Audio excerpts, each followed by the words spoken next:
ఎప్పుడో చిన్నప్పుడు విన్న కథ మీకోసం.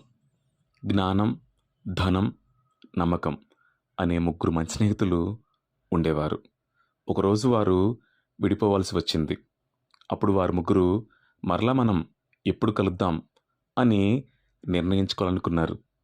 మొదటిగా జ్ఞానం, నేను దేవాలయాల్లో, పాఠశాలలో దొరుకుతాను అని చెప్పింది. తరువాత ధనం, నేను ధనవంతుల దగ్గర కనిపిస్తాను అని చెప్పింది. కానీ నమ్మకం మాత్రం మౌనంగా ఉండిపోయింది.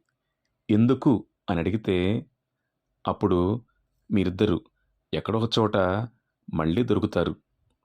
కానీ నేను ఒక్కసారి వెళ్ళిపోతే తిరిగి రావటం చాలా కష్టం అని చెప్పింది. దానిని విని జ్ఞానం మరియు ధనం ఆశ్చర్యపోయాయి.